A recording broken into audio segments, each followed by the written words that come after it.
All right, guys, welcome back. Another Friday video, and today I'm stoked to be with Kendall Fukumoto.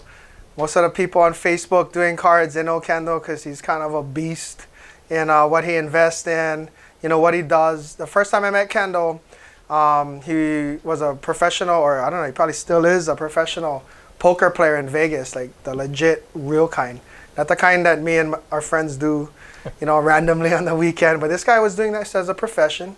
And so it's really interesting to me that he's in the card world. And I thought, just like for most of us, that, we've been into cards a long time. We're about the same age, 1 year apart.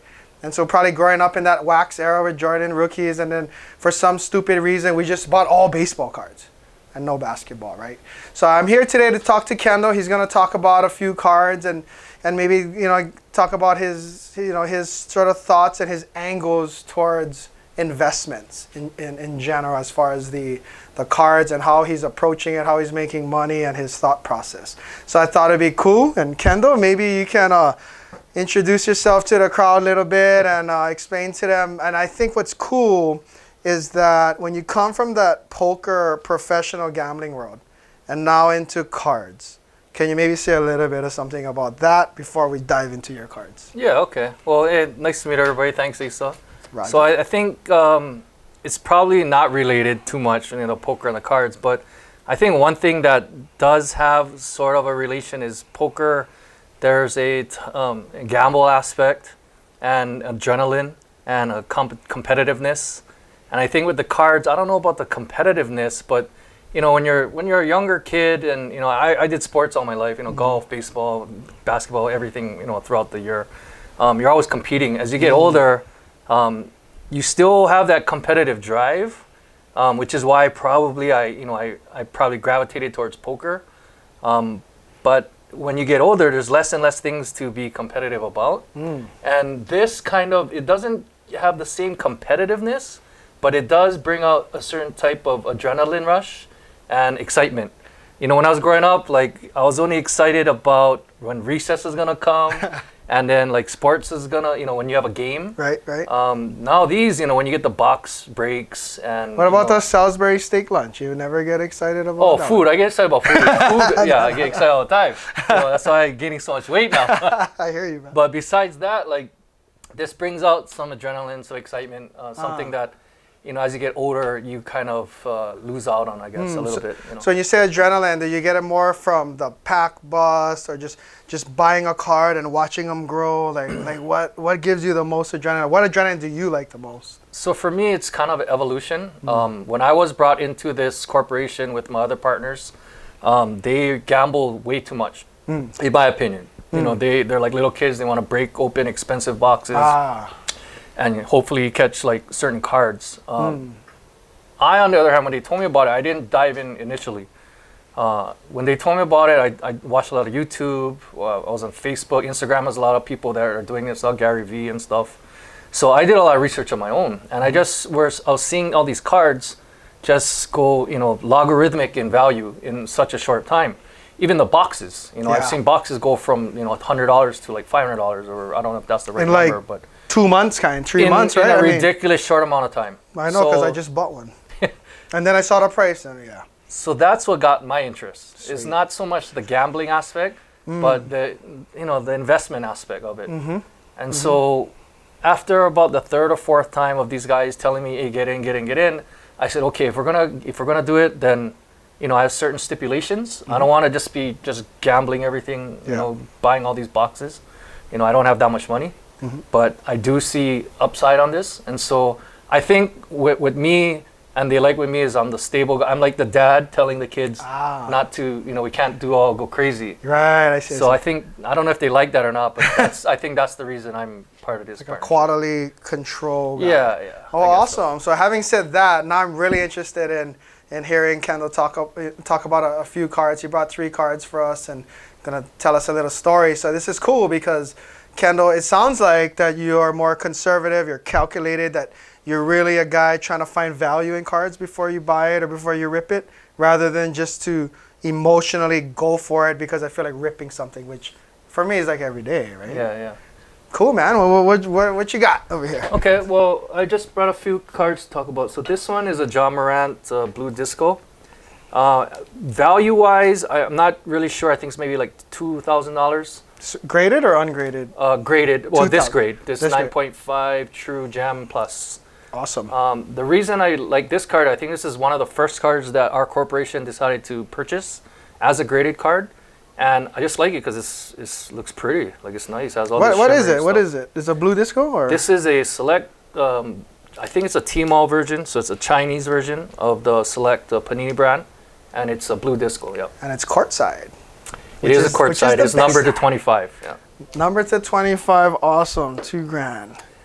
And And then wait, so you got that? Did you get that in a pack or? no, so Or you bought it individual? we bought the card graded just as it is. Awesome. The guys that I'm with, they want to buy higher end, numbered. A lot of times, very, they don't really like the base cards. They want colored or parallels, or numbered or autographs. So I call them unicorns. So I guess Kendall and his team like to collect a stable of unicorns. And I joke around and say, like, I think they fart glitter too, so they're special. Okay, awesome. So you guys bought that. If you don't mind me asking, how much did you guys pay for that, and when, and what is it worth today? Yeah, so Roughly. I think I'm not 100% sure, but I think we paid about $2,000 for it. I don't know how much it's worth now.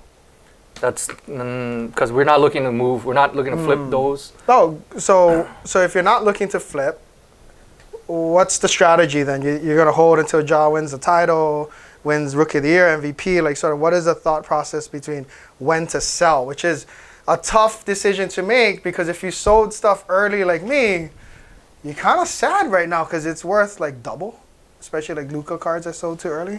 So what's the plan for that? So I don't know what, like, I'm coming in very novice. So our corporation has a guy that knows people, supposedly, that has very good knowledge about cards. So they know which cards, or they have a good feel of which cards are gonna increase in value or are gonna be hot.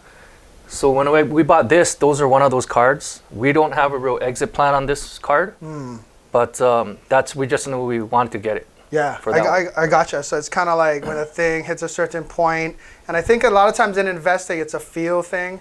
It kind of feels maybe right to sell because it's at a certain point, but I definitely get it. But it sounds like it means something to the group, especially being the first card. So I can see them keeping this maybe longer than most cards. Yeah. Awesome. Yeah, so it has more sentimental value for me, or more value for me than it might for my other partners. But that was one of the first cards I got, and I thought it was pretty cool. And I think it's cool too that he mentioned the word corporation, that he and his friends or his business partners are approaching this like a real business. And I think, if Kendall doesn't mind, and maybe in another video that we can maybe talk about how to hui up and invest in higher level cards and what that means as far as returns. So I'm stoked, man. I don't know if you guys can see that over there, but can you give me a little background about that guy in the middle over there?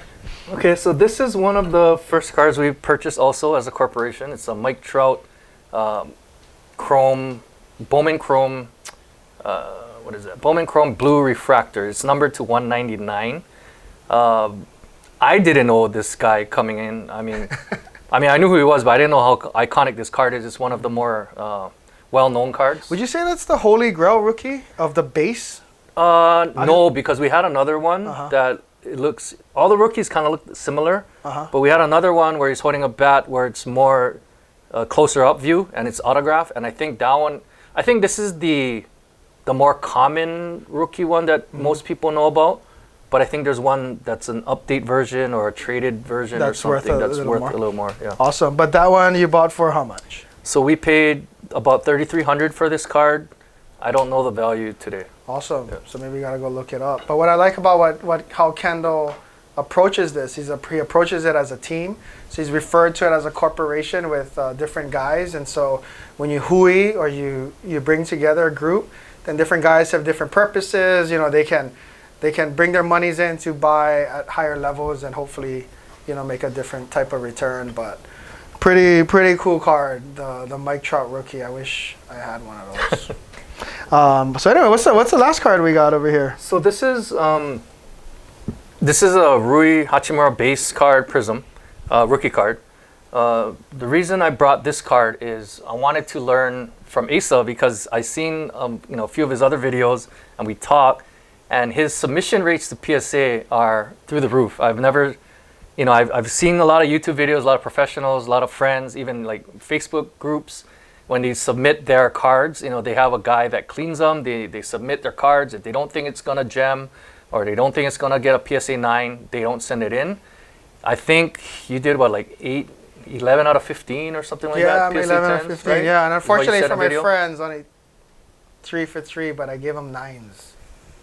That's full disclosure. But for myself, 11 out of 15 10s. So that's amazing. I mean, that's pretty much saying like, if you're going to school and he has to do an exam and he's sending in his work, he's getting, pretty much A pluses 11 out of 15 times. And of the other 4 times, he's still getting B pluses. So that's kind of remarkable. I wanted to learn more about that. And kind of my evolution into the cards is when I first came in, I really have, green, like really novice. I don't know too much about it. I know that it's hot. I want to get involved somehow. So, we've been kind of getting involved with these big name cards. But what I'm interested now is my, I guess, sports card knowledge is evolving. And what I'm seeing is there's a lot of money, investment-wise, that can be made from these more inexpensive cards of these rookies that maybe don't have as much value now. But what I'm trying to do is I'm trying to buy these in bulk. When it's affordable, I can buy 100 or 200 of these for less than $1,000. And then once it hits a certain price point for raw cards, if you send them in to get graded, you can 10 times or 15 times your money if they grade well. Like for example, maybe can if you don't mind, if it doesn't ruin any kind of disclosure, confidentiality with the corporation, could you give us a name? For example, like maybe a guy that you've bought before at like whatever price point, and now like can you give us an example of who? So like an example of who that like what player you've bought like 100 copies of, or that was like real cheap that maybe people kind of overlooked. Okay, well this is going to be the first one. But we did another one with Kylian Mbappe. He's a soccer guy. When they told me, hey, we got to buy this guy, I had no clue who he was. No clue. I only know what Ronaldo. I think Pele was back in the day, right? Yeah. Landon Donovan. I heard of that guy. And then the guy that was like bending like Beckham, that guy. Yeah. Right. So I have no clue about soccer guys. Yeah. So they told me to buy this guy. I thought that I couldn't even pronounce the name when I first saw it. I was like, Mbap, I don't know, right? Yeah. So they told me to buy this guy. It wasn't cheap. It wasn't. It was. What was it? What were you buying it at? So we were buying at that time. I think the packs just came out. Prisms. They were Prism, I think. Yeah. So the philosophy is with that is if the packs just came out when people are selling them, they have less of a chance that they've been graded already and then cracked and resubmitted. So we feel that those cards they haven't been submitted, so they we know that they haven't been graded yet, so that we have a chance to probably gem them out. Yep. So we were paying between $100 and $150 per card. We bought a lot. We sent them in about a month ago. We haven't got them back, but we're gonna see. Awesome. How that does. I don't know how much the cards are selling for now on eBay. I would assume probably in the same ballpark, maybe lower. No, actually, I just looked last night because unlike Kendall, I just started buying Mbappe a month ago. That's why I'm like shooting myself in the head. I wish I had talked to him earlier. But I looked last night, and the raw Mbappes are well over. I would say it's about, I don't know, man, maybe like depending on how it looks, it could be up to like $300 because the graded PSA 10s are. I saw it at about 550s, and in the last week since they had the game, it's up to over 600. So those things are really climbing, and the PSA 10. So, but it's a tough grade, I think. I think that Year of Prism is a tough grade, especially I had one where it was stuck on the back.